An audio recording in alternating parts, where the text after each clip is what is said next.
What's going on? Welcome back to 100% NUFC. So Newcastle have just been beaten off Brighton by a goal to nil at the Amex, and Rafa Benitez kept with the same team that he played against Stoke City, and this is what the team looked like going into the first half.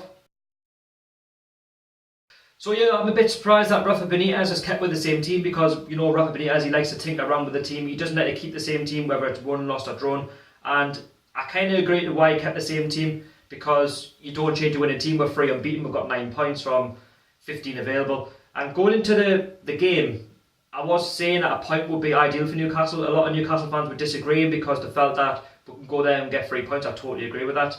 Brighton are a team who were beat last season at the Amex 2-1 in a funny looking second half. So going into the first half, I felt that Brighton were the better team. They got off to the better start, and they were creating many opportunities through Hamed and Knockout. We all know that they're going to be the main threats, and they were working quite a lot on the flanks, and Newcastle were suffering on that end in a sense, but weren't really keeping up with them. And Brighton had a great opportunity through Grosh. So Brighton picked it up on the left hand side, a ball got crossed into the box, it eluded everybody, and Grosh basically took a shot first time and it ricocheted off Knockout for Newcastle to clear away. It was a great opportunity for Brighton to take the lead. Newcastle, you can question themselves, you can question Kieran Clark of the defending, and Newcastle got it for one really. And Knockout will be disappointed, and obviously Gross will be disappointed at the fact that it came off one of the Brighton players and it's not basically went in for a 1-0 to Brighton, and I wouldn't even have complained if I'm honest. And Newcastle had chances themselves. Hoslu had an absolute sitter, and I don't know how he hasn't scored. He's done the same last week against Stoke City. He needs to take his opportunities. Don't get us wrong, I'm not going to criticise him because he's new to the club and that, and he has made a massive impact since he's been here, but he needs to now start taking his opportunities. And a lot of Stoke fans were like, well, that's why you paid 5 million for him, because he just wasn't good enough at times. And yeah, Perez picked it up on the left hand side.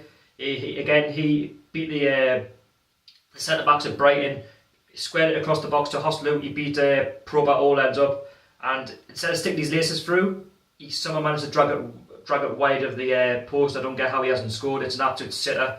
And if he puts his laces through it, then Ryan, the goalkeeper for Brighton, has got absolutely no chance, and it would have been a perfect opportunity for Newcastle to build and try and get the second before half time. Again, we did have more opportunities towards the end of half time, because Brighton were good for the first 30 minutes, and after that Newcastle had more opportunities. So then it was half time 0-0.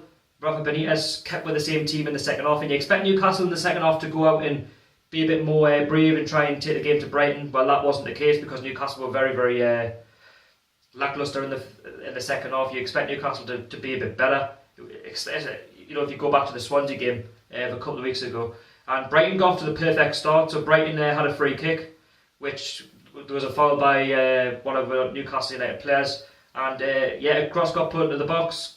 Nobody was marking any of the Brighton players, and the ball when the ball got put into the box, they managed to hit it across the box, and it went to Hamed, who's basically just hit it first time on the volley. What a fantastic finish.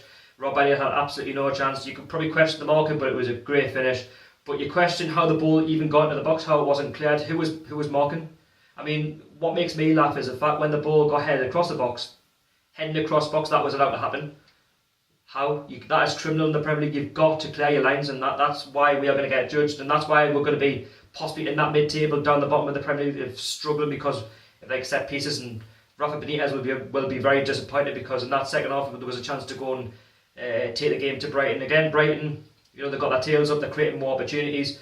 Again, Brighton had another opportunity which got crossed into the box, and it got cleared off the line through a combination of Yedlin and Elliott. It should have been 2-0 to Brighton there and then. But then Rafa made some changes. He brought Giorgio Shelvey on after 65 minutes, then he brought Dwight Gale on after 70 minutes, so there was 20 minutes to try and get back into the game.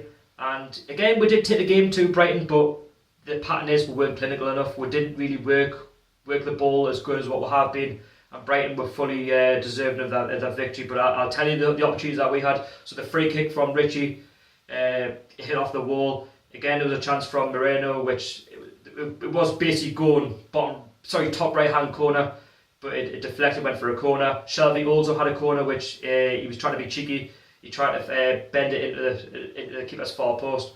Didn't go in, got cleared off the line. Newcastle had many more opportunities. Jesus Gomez came on towards the end, but it just wasn't to be. Brighton more than cleared the lines, and even towards the end there, instead of just playing the ball back, why didn't we work the ball forward? In the 90th minute when you get beat 1-0 and you've got all the possession, why didn't Newcastle go back? Why didn't you go forward? Because if you put the ball forward, you've got a good chance of trying to lump it into the box. Do a Stokes if you have to, and you never know, it might just go in for you. But yeah, it didn't fall for this game. And Brighton, you've won 1-0, fair play to you. You got 3 points. You're going to get judged on what you do at the Amex, just like we are at St James's Park. I'll take nothing away from you. It was never going to be an easy game. I did say a 1-1 draw, because I still think you've got a lot to offer in the Premier League. I think you'll stay up just. And you have shown that you can't defend. And again, he's beaten West Brom, so he's no pushovers. But you let me know what you thought of the game. Again, it just wasn't clinical enough. We could have brought Gale on a little bit earlier, maybe the 60th minute, to try and get something from it. It just wasn't to be. And I'm not deluded to say that we are going to be where we are this season, mid-table, bottom half, because I know a lot of fans are let's try and get the top 4. If we can get in the top 10, fantastic, but it's always going to be a long shot. And each game is going to be a test. Every game is going to be a test. Rafa will be very disappointed now. He even summed it up that we need to be better. We do need to be better. And we'll have to be there next Sunday at St James's Park, because we'll be playing a good Liverpool team that they've got quality. And for the Liverpool game, I'm going to try and possibly get a YouTuber on this week to try and get their side of the game, because I know a couple of YouTubers that have subscribed to that are Liverpool fans. I'm going to try and get them on.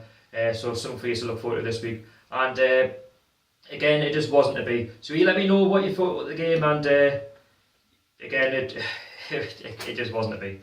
Anyway, guys, don't forget to subscribe, like, share, comment, whatever you have to do. And yeah, I'll see you all later. Peace out.